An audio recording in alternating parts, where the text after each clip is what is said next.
Mark 4:19, and it says, "And the cares of this world and the deceitfulness of riches, wealth, and the lust of other things entering in choke the word, and it becomes unfruitful." When I read this, I was like, ooh, like the Holy Spirit was just boxing me left and right. Like I was like, is it me, Jesus? Is it me? First for me, Jesus?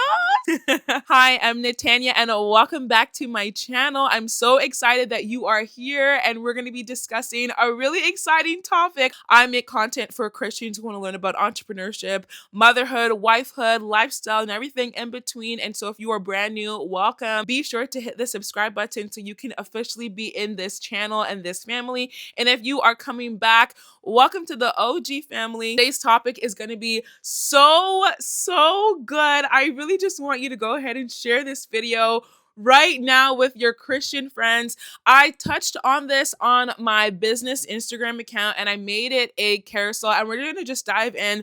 I was addressing the idolatry is very much present in the content creation digital space.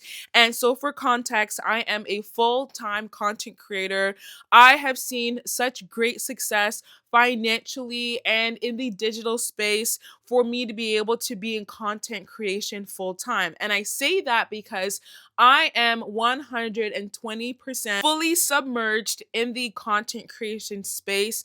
I live, eat, breathe, sleep content creation, and I study it, I teach it, I mentor it, I coach it, and I love it. And it's not inherently wrong, but I've been thinking about this topic for quite some time, and I was really hesitant to even talk on it simply because I see the good in it. But of course, when you are in something long enough, you're definitely going to be seeing the bad, the wrong, the ugly, and the idolatry. I was scrolling on Instagram and I came across somebody's content. I can't remember exactly like what the context was, but this poster was celebrating a milestone she achieved online. And again, these things are not inherently wrong or sinful, but I remember just like reading that piece of content and I heard the Holy Spirit so clearly jump into my spirit and say that I have so much more. There's so much more than this. This was actually an ongoing conversation that I've been having with the Lord for the past few months on what is the impact, what is the purpose of us showing up and creating. I know that there's so many different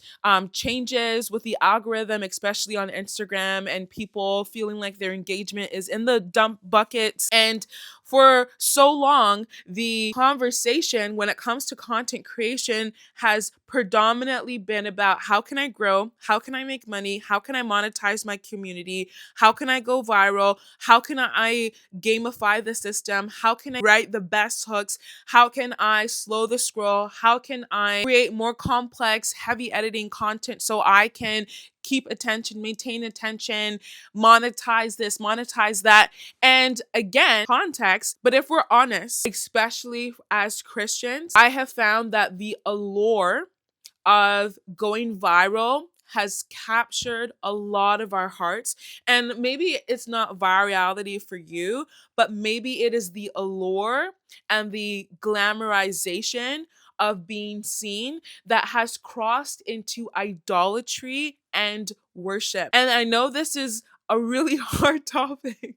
Like, I know that that is like really heavy, but I wouldn't be addressing this if this was not something that the Lord first hasn't humbly addressed with me, and if this was not something that is really on God's heart. As I was like going through that person's post, I felt like godly sorrow, if you could call it that. I just felt the heaviness of God's heart of like, my people are, and when I say my people, I'm talking about Christian content creators. We are getting sucked into this community, it's a kingdom of vanity, idolatry, fame, and the love of money. And this is why I was like, it's so hard for me to even be able to talk about, because I know that there's nothing wrong with money, right? When in First Timothy is talking about the love of money. It's not saying money is the root of all evil. It's the love of money. It is the pursuit of money. It's I love money so much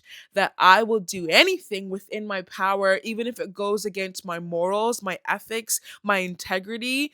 even if it's wrong or if it's just a gray area, I love money so much that I'm going to do it. And so money is a resource. Money is not inherently sinful, but it's the love of money that's where it crosses into sin. This thing has subtly crept into a lot of our hearts and we are unaware, and it is a form of subtle deceit. If we're honest, I think that we are long past that it's not just I'm trying to create content that's engaging. I'm now trying to like find every which way to get attention. And if I don't get the attention that I'm looking for, and if my engagement is low, or if I haven't gone viral, if I'm not seeing the numbers, or the income or the follower count, then I'm gonna question my self-worth, my impact, and my calling from the Lord. And that's where it has crossed into idolatry.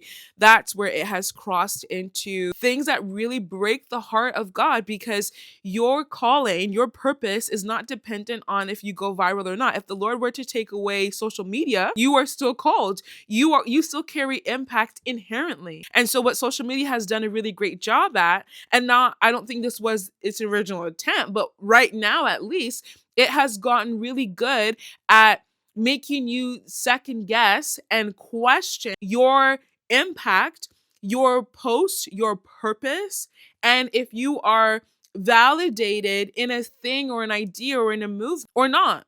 And so the Lord will give you an idea, He'll give you a business, He'll give you a topic, He will give you something to address. But if it doesn't perform well, you will second guess if you should have done that in the first place. And that's really sad. And that's what the Lord is addressing. Somebody said in one of the comments of, we also have done a really great job at discerning the voice of the Lord through who is most viral or not.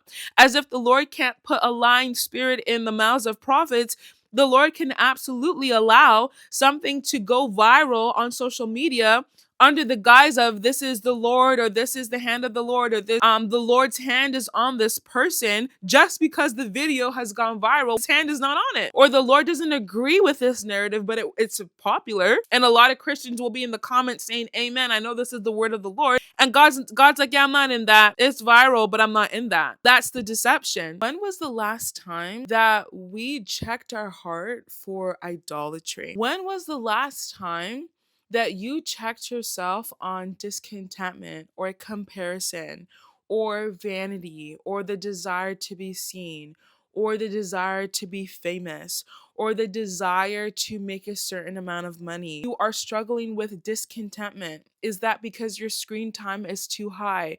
Are you struggling with not being satisfied with your kitchen, your house, your husband, your wife, your home, your church? Is it because you're on social media too often? How are you balancing being a Christian creator and monetizing your platform while checking your heart with Mark 4:19? Are you aware of the seeds that social media has been planting in your heart? Are you pulling out these seeds, or are you allowing yourself to be desensitized to the fame and going viral and wanting to hit a certain income goal? Or do you immediately move into defending yourself, saying, like, this is my purpose, this is just what the Lord has called me to do, and I'm just trying to, because that's how it may start. But where we're at right now, I think it's really high time that, like, we really just pump the brakes and we have this conversation. You walking in your purpose doesn't have to be synonymous, or it doesn't have to be equivalent with you building a platform. There's a difference between you building or chasing your dream and moving into idolatry. Like, if we're honest, y'all, what is the motive behind that post? Are you just sharing because you're excited and you want to celebrate with your community? Or are you sharing because somebody else shared a similar goal and now you want to be like her and you want to show up like her and you want to get the same type of applause and celebration like her? Are you posting because you're trying to bring glory to God, or are you trying to go be famous? Like, let's be for real. And what has been really heavy on my heart is, now more than ever, we're seeing more Christian leaders, pastors, ministry leaders, Christians who have a really pure purpose and mission from the Lord, now catching wind of the let's get rich, let's be famous, let's go viral, let's other people see us, let's chase our platform and build publicly, not realizing that God has so much more for you than attention, likes, and good engagement, or maybe you going viral if you roll the dice or not. Coming from somebody who has monetized their platform, this is coming from somebody who is a full-time content creator. And so there's nothing inherently wrong with money or being a content creator, but we really need to do a consistent daily work at checking our heart. We're not doing that enough. I know that I have not been doing that enough. We have fallen trap into measuring God's approval over ourselves and over other people by numbers and likes. And I know the Lord is snatching edges right now. I know you probably feel convicted, and you know what? That's okay, cuz again, I had to go through this, and my goal is not to condemn, my goal is not to judge, and I'm not trying to convict you either. But if our hearts are, and that's where, Mark 4:19 comes into play. When I read this, I was like, this hurts. This is so sad. It says, and the cares of this world and the deceitfulness of riches, wealth, and the lust of other things entering in choke the word, and it becomes unfruitful. This was hard. What this is saying is that when the word of God comes, there are these three influences that wrap itself around the word of God in our hearts, and the word of God then is choked up, and it's not able to change our heart and to change our walk and to change our talk. And so the seed of the word of God, which has life and it has power, is unfruitful. It's not accomplishing its intended goal because these three influences see it, choke it, kill it, and kill the life in it. One influence is the cares of this world. So worrying about anything on your mind, worrying about what you're going to eat, worrying about what you're going to wear, worrying about what you have, worrying about next week, next year, the job, worrying about the kids, anything that you are setting your attention on without casting it to the Lord is a care of this world. And so the antidote to this is making it a daily practice that the moment you start to think that you're worrying, that you're casting this care onto the Lord. Number 2 is what I really want to focus on, and it is the deceitfulness of riches, or the deceitfulness of wealth. And this is the wealth that we need to steer away from.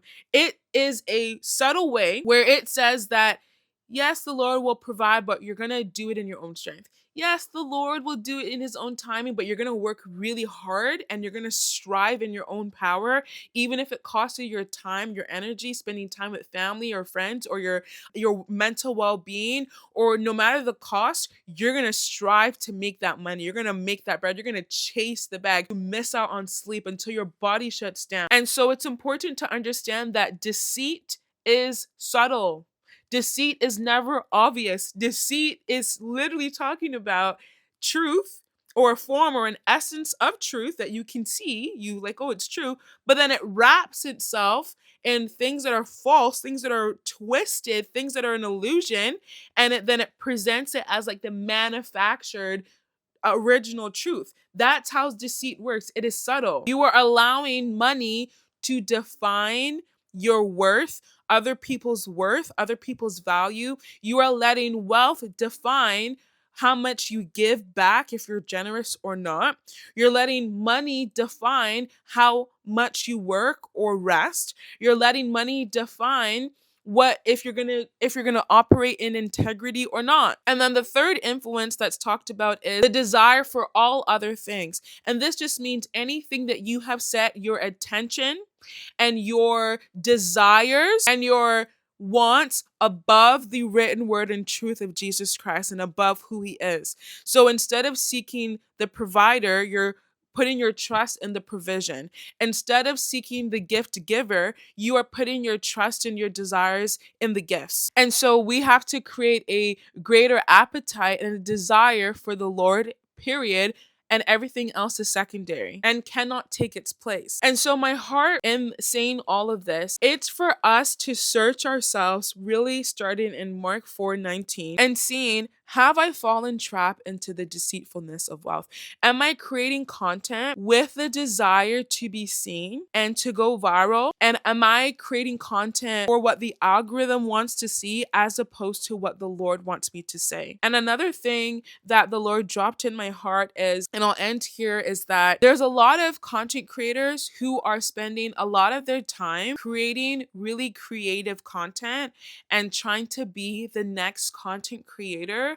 But actually, the Lord wants you to create different apps and pieces of technology that will shape the world. And a lot of people are going to miss that opportunity because they're chasing content creation and creating the best funny hooks and trying to think about creating content that is extremely engaging. And had you stayed in that vein of creativity, because we know that creativity is also godly, and as you are staying in that flow of creativity, the Lord will drop an app or the Lord will drop a new solution that will change the face of the world, but we're unable to receive those different projects and those different pieces of technology and those different inventions and innovations because we're too focused on trying to be content creators. And so there are some of you who need to decenter Instagram, whether it be YouTube, TikTok, LinkedIn,